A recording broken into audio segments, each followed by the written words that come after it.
ay introduction at marami na ang mga mga ano doon sa chapter 1. Pero ito ay parang iba, pero nandyan pa rin yung introduction. Nandyan pa rin yung statement of the problem. Yung importance of the study. Yung question, yung statement of the problem. Objectives. So, dapat nandyan yun.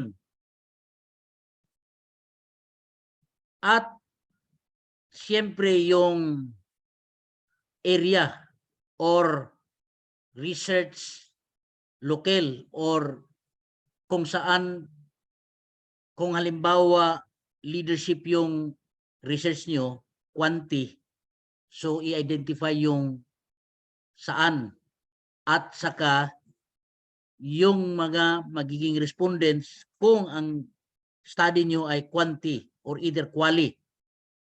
Pero kung biblical research ito, theological, wala na yung mga wala na yata yung mga theoretical framework. Ewan ko depende sa i-introduce mamaya ni Dr. Hernandez kasi inaano niya yung format, lagay niya sa PowerPoint presentation para magiging yun yung magiging format, official format ng logos. Kakaiba sa ibang mga university at colleges. So, nandyan pa rin yung methodology or methods. So, how are you going to do it? So, hindi lamang yung method, kundi yung justification sa bakit yun yung pamamaraan ng paggamit mo. So, kung halimbawa, quanti yun, conduct ka ng questionnaire, etc. And then, of course, yung result. Sa theological, ewan ko kung ano ang format na ibigay ni Doc Hernandez, pero tingnan natin kung, kasi iba talaga yung theological. Kahit mayroong literature review, pero yung sa theological, hindi yun kailangan ng statistical treatment kasi hindi ka mag-deal ng number. So, ganyan yan. So, ang pinakamahalaga, sana makapag-umpisa na kayo sa research niyo. Kasi hindi madali ang research. Kasi may defend. Kung mahina yung research mo, mahirapan ka sa defense. Kaya yung title pa lang, okay na, sulit yung title at saka yung objective of the study. So mayroon kang direction. Ano ang gustong mong tingnan. Tapos, talagang mabigat yung pag-investigate kasi pag defend, pag mababaw lang, mahirapan ka talaga. So, kinakailangang matindi. Maliban sa quanti, siyempre tanungin ka rin yung methods mo. Paano? Ilan ang respondent mo? At talagang makapag-represent ba? Paano? So kung mayroon kasing ng level of awareness, quantitative, so kung or quali, either generally level of awareness kadalasan quanti.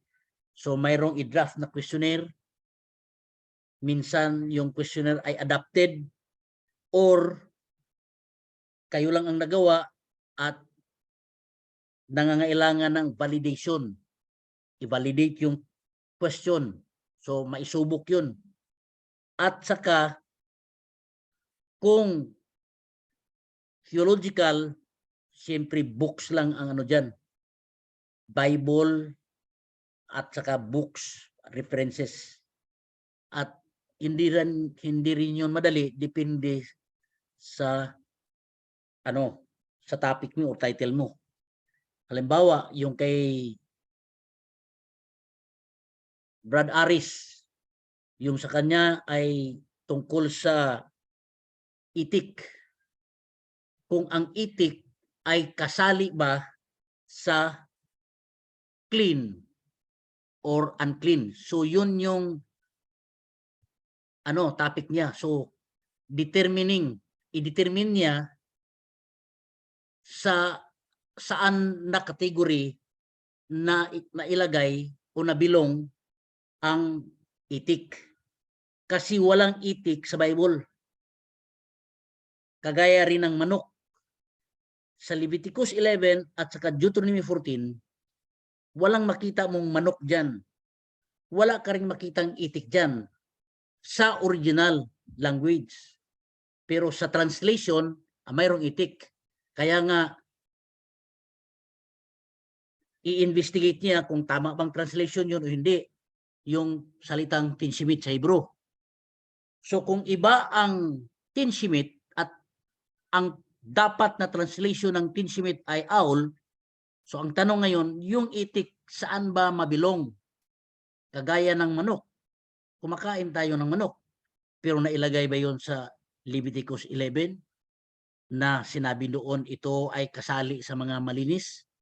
Wala naman. Pero kumakain tayo. Nag-i-investigate ba tayo? Bakit kumakain tayo ng manok? At kadalasan ay presumption. Presume natin na okay ito kasi maraming kumakain ng manok. Mga Adventista kumakain ng manok.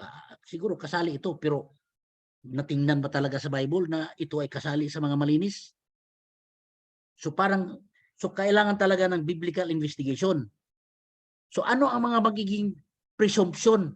Bakit naisali yung manok? Mayroon bang teksto talaga nagsasabi na ang manok ay kasali sa mga malinis? So walang nagtanong eh. Walang nagtanong. Dahil ay kumakain yung Adventist, presume ka agad na kasali ito sa malinis. Pero mayroon ba talagang strong biblical basis?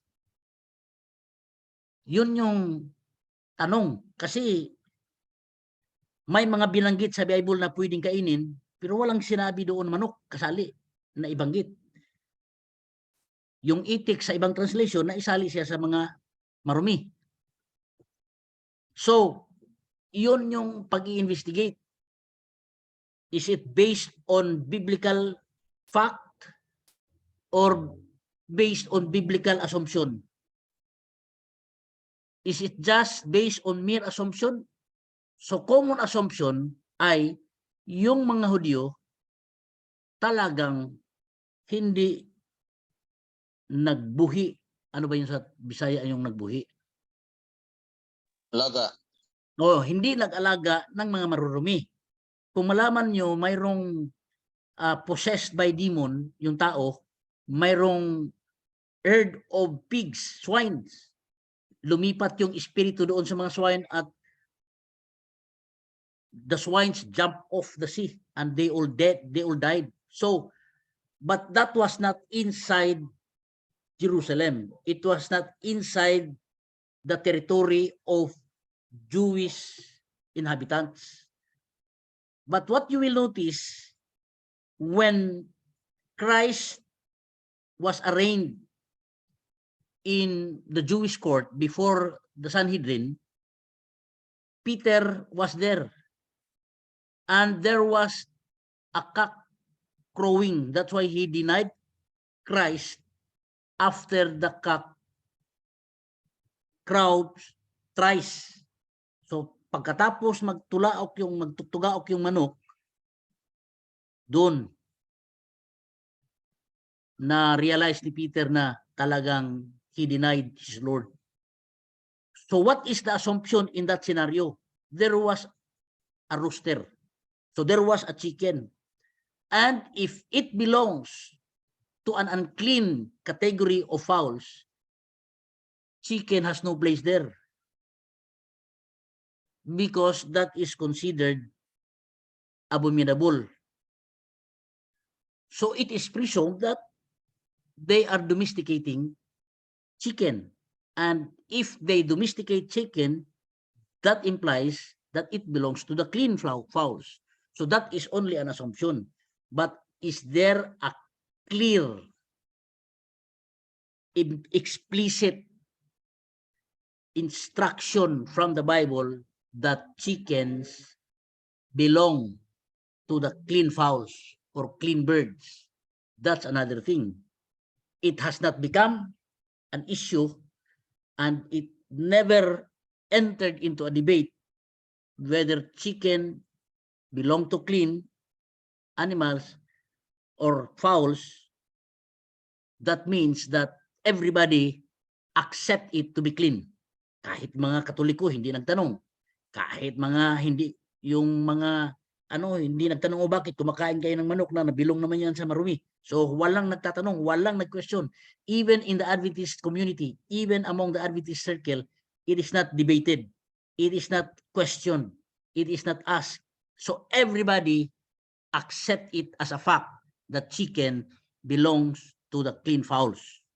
Even if none has ever presented a very clear and explicit support, biblical support, that chicken belongs to the clean fowls. Whereas, yung itik ay talagang nagiging issue, nagiging debate, dahil there are some Bible translations which render chicken at chicken, itik as unclean, especially Leviticus 11 verse 18. But the study of Sir Aris is whether ducks or swan belong to the category of clean fowls. That is his study. So that is not a survey of individuals, whether they believe that that belongs to clean or unclean. That is not. It is a biblical investigation which would involve linguistic analysis, scientific, what is this, view of the Jews regarding it, because they know better than us as far as Hebrew language is concerned. So that would be his investigation. So his is not involving statistical treatment. So there is no statistical treatment of data. There may be data gathering procedure, but his data gathering would just be simple. He would just gather materials, biblical, materials, theological materials, especially dictionary, Bible dictionary, because he will be dealing with languages, original language. So that would be his focus. And I hope Sir Aris has already started doing or making his introduction. Have you already started, Sir Aris? Are you there?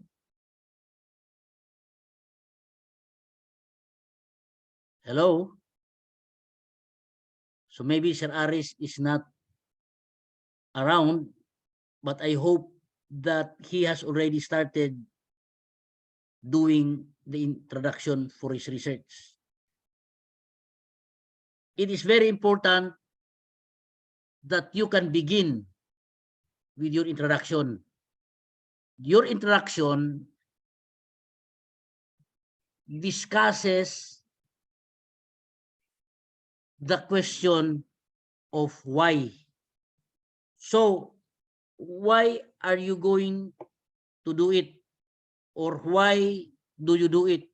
Or why do you want to do it? So that is it. What problems have you encountered? So you will deal with the background of the issue. If it has become a debate, then you state there. If there are contradicting ideas, you cite it there.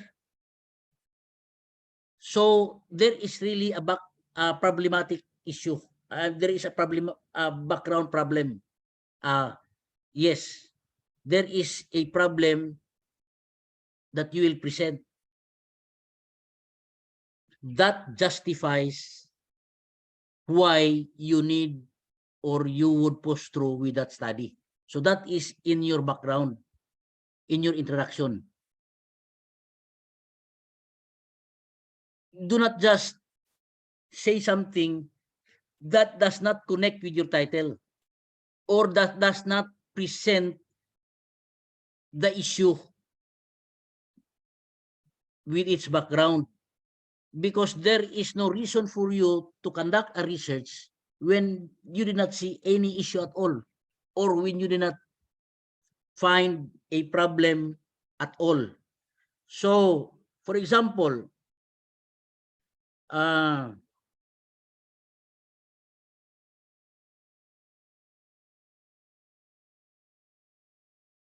here is, for example, Brother Juvin. His is forgiveness of sin, absolute or conditional. So he's going to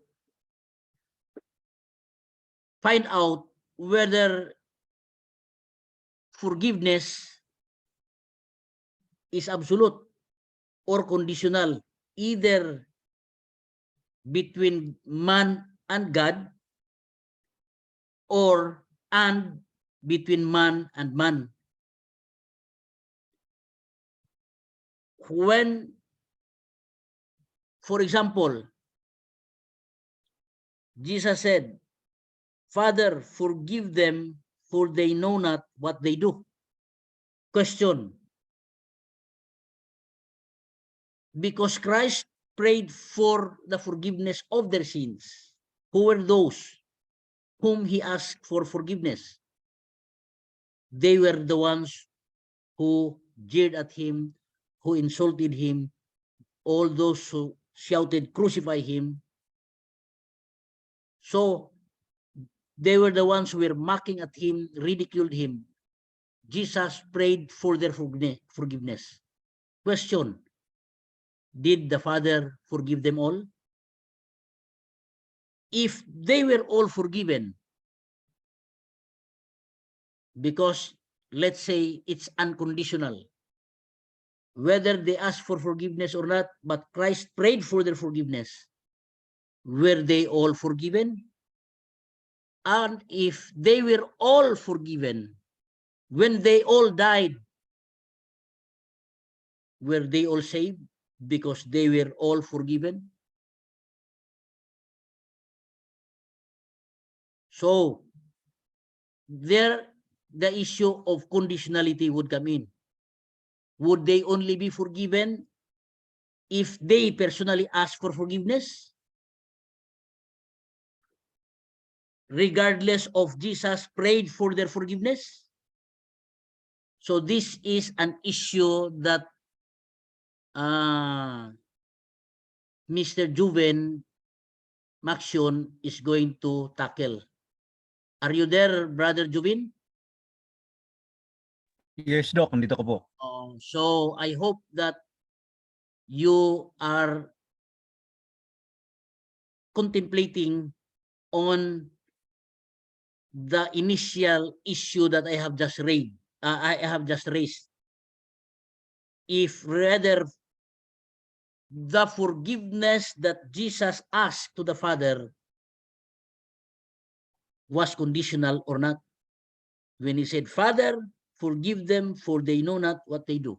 Question, were they forgiven? Or the forgiveness was still conditional? So that would be some of the questions that I am raising for you to include in your research. Because when you defend it, you must be able to defend it. So, between God and man, between man and man, or between one person and the other person? Does it really need you personally to ask for forgiveness before you can be forgiven?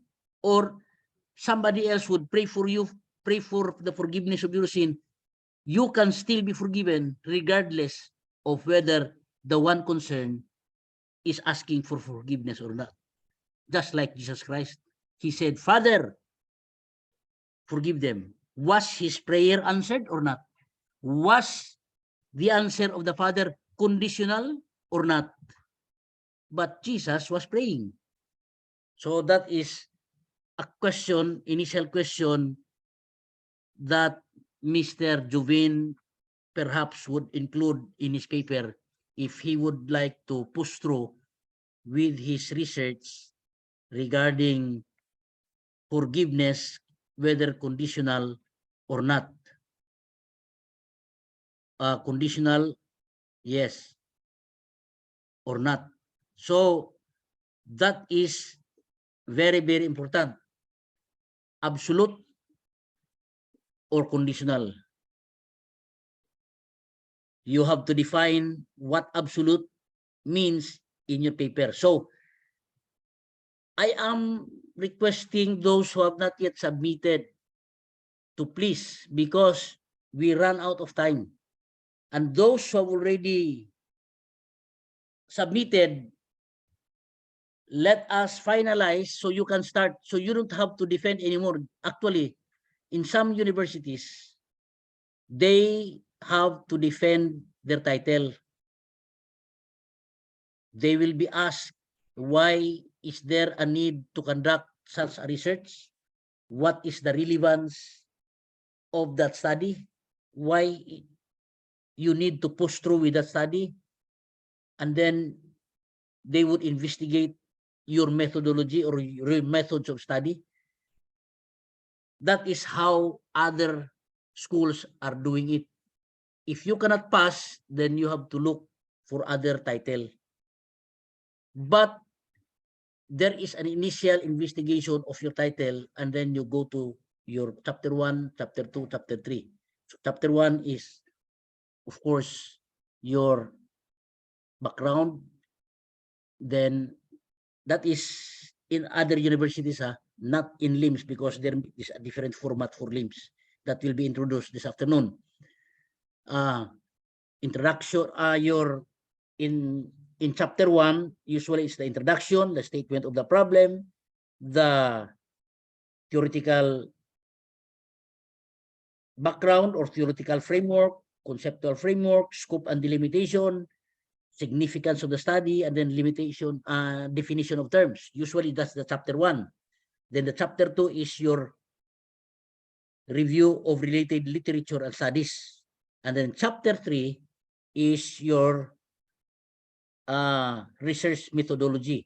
So research methodology usually includes your research design, your sampling technique, your respondent of the study, your research local, then your research instrument, your data gathering procedure, then your statistical treatment of data. That is in chapter 3. And you are going to defend that. You will be scrutinized with that. And then if you can pass, you can proceed to the conduct of your proper study. That is what is usually done in some other universities. But in LIMS, according to Doc Ray, you don't have to defend for your title or for your introduction. We will settle the issue, we will agree, and then after we finalize it, then you can begin. So that is why there is no need for a panel to examine your proposal. That is what we call thesis proposal. So in thesis proposal, as I have said, it includes 3. Chapter 1, chapter 2, chapter 3. And you have to defend your proposal. So that is just a proposal. but everything must be found there. Your statement of the problem, your theoretical background, conceptual background, your significance of the study, definition of terms in chapter 1. Then your review of related literature, chapter 2. Then chapter 3, your research design, your sampling procedure, your respondents, who are your respondents of the study, then your research instrument. If ever you have, if your research, if yours is quali, then your objectives must be seen, the areas of questions. If yours is quantitative, then there must be questionnaire. And you have to defend that. That is in other universities and colleges. But here, you don't have to do that anymore. You just go ahead with your title, then you can begin with your introduction, and then it is your advisor who will guide you and do some help you in making correction until you finish your paper. Until everything is finished, then that's the time that you will make your defense. So there is no thesis proposal to be defended upon. Just be guided by your thesis advisor. So that is it. So this is very simple. Yours is not so rigorous. I mean, maybe your research would be rigorous, but there is no more difficulty of defending your thesis proposal because it begins with your title.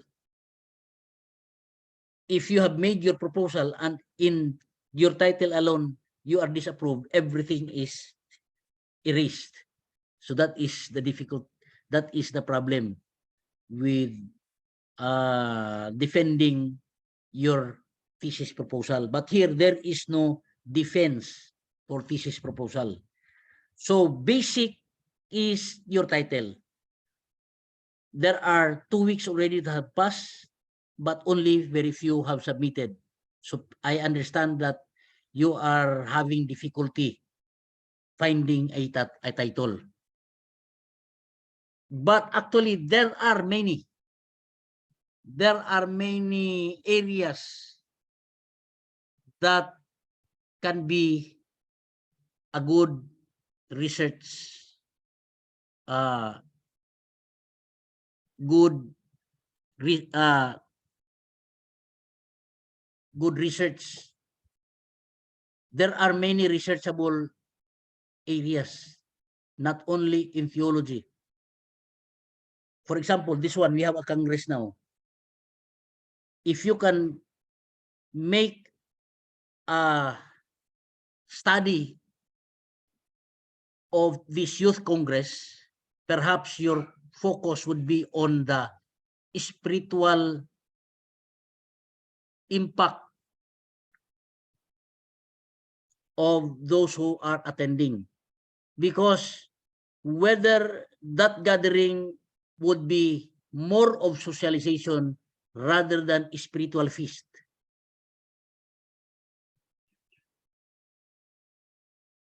Most of the report is the enjoyment that they have gained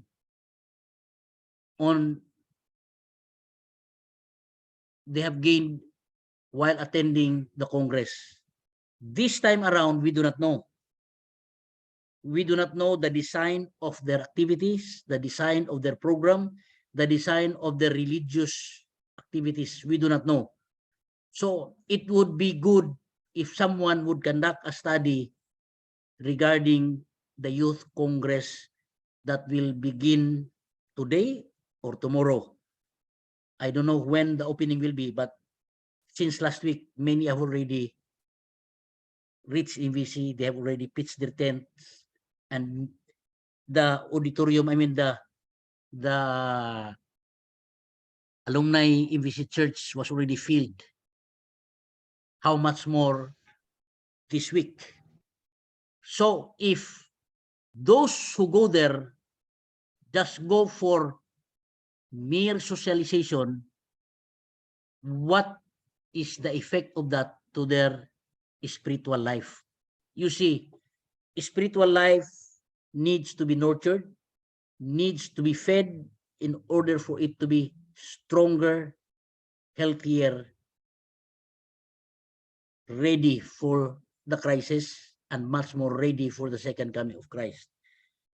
But it is not just for mere readiness, but the impact of that event in their involvement to the mission. Now, what is the mission of the church? The mission of the church is to win souls for the kingdom. That is the mission of the church. While we will be happy seeing our youth participating in some religious programs, but that is not the end. Those are just means to an end. If they are only active in religious services, that may be good to look at. But if it just ends there, it does not make them active in the mission, then we fail. Look at Israel. They have a mission, but they have utterly failed in their mission. Were they religious? They were very religious. But did they fully understand their mission? I don't know. Perhaps their religiosity were the end in itself instead of it being means to an end. What were their mission? To become the light to the Gentiles. What is God's purpose for Israel? So that the whole world, all nations will know the Lord, will know Jehovah. All nations would come to recognize and worship Jehovah, and they would leave the worship of their idols. All the pagans around them would know the Lord. Their mission is to let their light shine so all nations would be attracted to the God they serve. That was their mission. But by looking at their history, they utterly failed until God gave them 70 weeks from the time of the restoration of Jerusalem. They were given 70 weeks.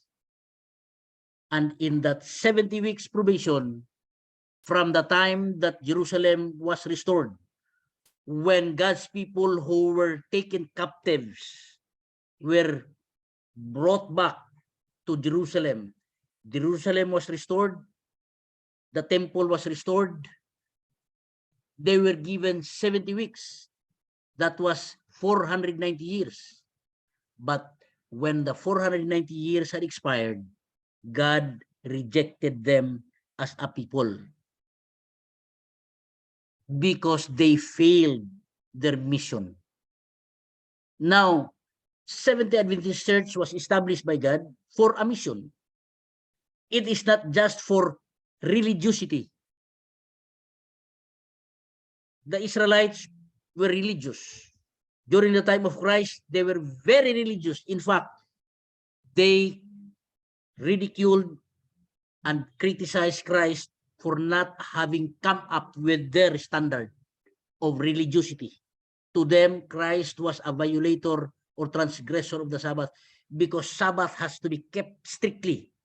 So they were very religious. But what happened? They failed their mission. Now, Seventh-day Adventist has a mission. So the objective of every program, every activity is toward developing members for a mission, participation to that mission. So it is not just toward mere religiosity, toward orthodoxy, but orthopraxy, meaning how we practice it, how is it seen in our lives, how we participate in the mission. That is it. Because the commission was teach all nations, preach the gospel to every creature. This gospel of the kingdom shall be preached into all the world. So we have our own world here. We have our own environment. It is within a given community where we can participate. So if our activity is just for religiosity or socialization, while they contribute, we are not against social enhancement, social strengthening, social bonding. We are not against that because we need one another. In fact, gathering is part of God's activity. I mean, activity of God's people, not forsaking the assembly. That is in Hebrews 10:25, not forsaking the assembly. So gathering is both. It could either be exclusively social event or both social and at the same time religious event. MVC constitutes physical, mental, social, and spiritual components. They all involve those aspects or areas. But what will be the impact of this event? Will it really energize their spiritual lives so much so that it would trigger them to actively participate on the mission or participate the mission on the mission of the church? So it would be a good study. So the impact of Youth Congress, MVC Youth Congress, to active involvement of the youth toward the church mission. So what will be now your indicators? You have to make your indicators. It's not just that they participate in some religious services. That is not the end. While it is a given effect, but that is not the end effect. The end result effect is their active involvement toward the church mission. If someone would want to conduct a study on it, then that would be very good. It will be either quali or quanti or mixed, quantitative and qualitative. There are, in qualitative, you will conduct thorough one-on-one interview, and you may also conduct questionnaire. You identify the variables, the independent, the factors, either you identify the indicators, and then you make a statement answerable either by using 5-point or 4-point Likert scale: strongly agree, agree, neutral, disagree, or strongly disagree. Then they would check whether there is really an impact. That is based on question. They may be answering positively in the questionnaire, but the ultimate test is whether they put into practice what they have gained in that Congress. That is very, very important. Another study that is interesting is the reason of the loss of AY worship, AY services, or afternoon worship. Because many of our institutions no longer have afternoon service. I was told by my son, who attended last Sabbath in Pasay City Church. It's a big church. In the morning, especially during hour of worship, it was filled. The chairs were filled, the benches were filled. But in the afternoon, he said, only few of them came, and he count they did not even reach 10. Imagine a very big church, only 10 are attending in the afternoon.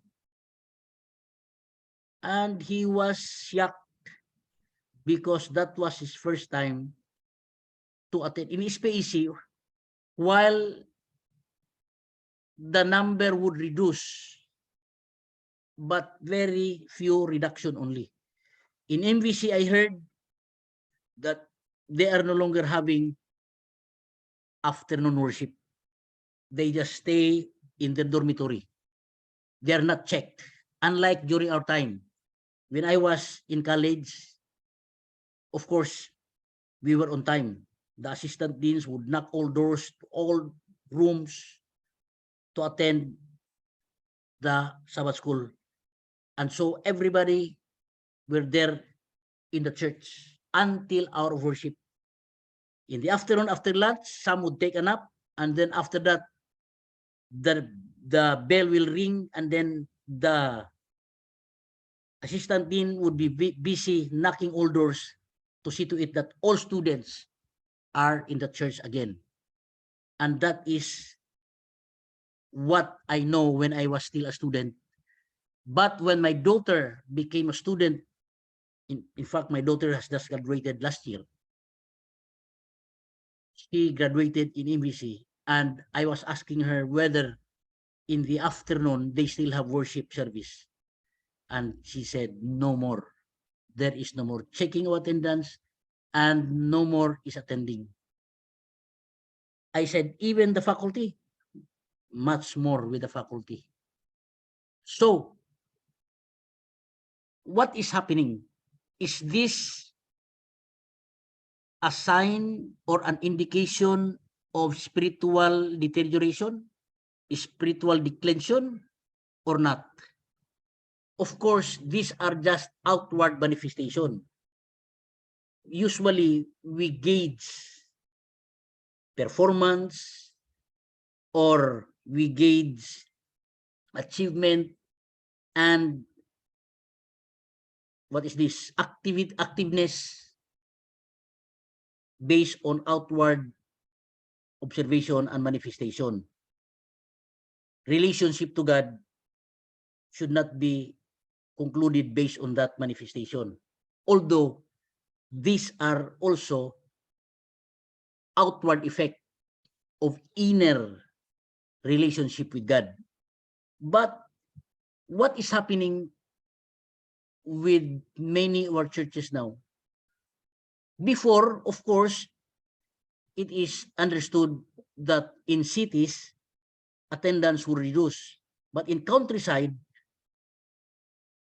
I still remember when I was in the mountain, brethren are active from morning till afternoon. The attendance is practically the same. But in the cities, it is always predicted that there is a significant reduction of attendance. I don't know with your churches in Luzon, is that still the same? This will be a very good study, and I do not know whether a study was already conducted on this aspect. What do you think? Sa Luzon, ganun din ba? Nag-reduce din ang attendance? Hello? Yes po. Dodok. Ay, Madam Ramak, nag-reduce din po ba ang attendance doon sa inyo? Saan ba ang inyo? Aurora po. Oh, ganun din po ba or hindi?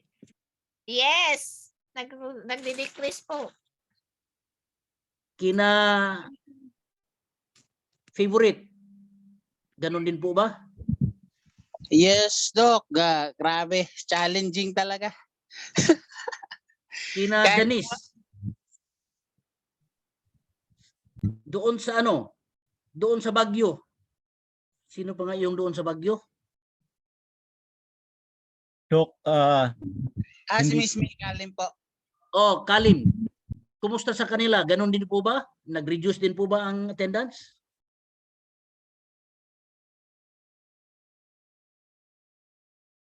Doc, wala si Madam May. Po, Doc, unubis na, hindi na kami nakapagpapatuloy. Pag po tapos na yung aming worship, may potluck naman po, ay pagkatapos po, uwi na, wala na po. Sabi ko nga doon po sa elder namin, i-revive namin, ano po namin, yun daw pong ang bahala, yung leader. Siyempre, pag hindi naman ang mga elder magsasabi, minsan hindi naman wala naman silang initiative. Kundi namin di po ba? Ewan ko po ba sa kanya doon sa aming head elder. Pero ano naman po siya sa mga iba. Pero doon po talaga sa after, parang haptis na daw po. Hindi na, ano ba yun, Adventist po, haptis na lang daw po kasi half day lang. Puro half day na lang po daw tayo. Kaya haptis na lang. Kasi yung Catholic, 1 hour lang sa kanila. Yung mga Protestants, half day. And I think we are contaminated by the Protestants, if not by the Catholic. And I don't know if we still treat the Sabbath as a holy day or just how the Sunday keepers treat Sunday. Because Sunday keepers do not treat Sunday actually as holy day, banal na araw. Para sa kanila, araw lang ng pagsisimba, but hindi banal na araw. Yung Adventist kasi iba, hindi lang tayo nagsisimba, kundi yung buong araw ay banal. Kasi God blessed it, God sanctified it, and God rested on it. But we just treat them similarly with how the Baptists and other Protestants treat their Sunday. So, 4 minutes, Doc. 4 minutes. okay, so mas maganda kung mayroong mag-study tungkol dyan. Kasi yung mga offshoot, mas masigasig sila kasi buong araw sila ganun pa rin. Kaya nga sinasabi nilang Babylon na talaga yung SDA Church. Magiging tama yung sinabi ni Ellen White, not 1 in 20 or not 1 in 100 na ay magiging handa. So, gusto lang ba natin talaga, ano ba ang pag-treat natin sa Sabat? Maganda yung mapag-usapan yan or mayroong kung sabihin, mayroong mag-conduct ng study about that. So, pag-isipan nyo. So, 1 minute na lang daw, sabi ni Doc Ray. I hope that today, all of you, and within this week, makasabit na talaga para makapakumbisa. Anyway, I am there to guide you. I-ano nyo lahat ng mga title nyo at pag-usapan natin at para makapakumbisa na. At saka, i-forward nyo yung introduction nyo, matulungan natin paano gawin yung introduction nyo. Anyway, this afternoon, Sir Dilphin will be presenting the official format of LCMBS research. So, I hope that all of you can already submit your title. You can begin if you have your title. You cannot begin unless you have the title. So, it is the most important here is you can submit your title. And I hope malayo na yung Miyerkules, malayo na yung Martes, makapagsabit tayo today or tomorrow. Lahat kayo. Amen. So, maraming salamat. I now give back the time to Dr. Ray. Okay, mga kapatid. Maraming salamat kay Dr. Perral. Yun na nga po ay dapat ay Miyerkules pinaka Sabihin natin, yun ang deadline. No? Oh, maganda yan. Magandang may deadline, Doc, para sisikapin talaga nila. So, Title pa lang po ang deadline natin ipapasa. for the title ay ngayong Miyerkules. Na merong mga nag-message kung magti-thesis po ba sila o hindi. So, ganito po ang ng mga kapatid. Lahat na nasa regular na masteral ay may thesis. Okay, sa regular na masteral, may thesis.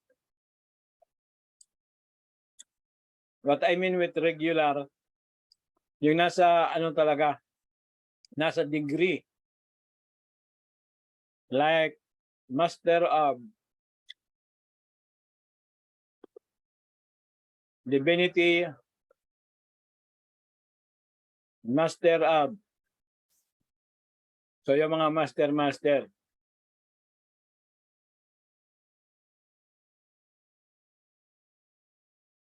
Okay? So, mamaya, alas 5, dapat present po kayo.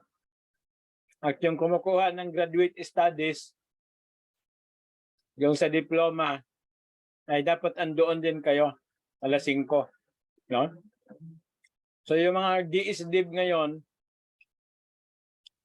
dapat andoon kayo mga alas 5 din para natingnan ninyo kung ano ang gagawin sa may DSDIB, no? Titingnan natin sa DSDIB na naka-cross-enroll din sa graduate studies kung ano maganda para sa inyo. Okay, so bigyan na natin ang panahon. Susunod natin na presenter, ating professor. Kung nandyan na po si Prof. Camacho. Kung wala pa po, break po muna tayo ng ilang minutes. Hanggang makapasok yung ating sunod na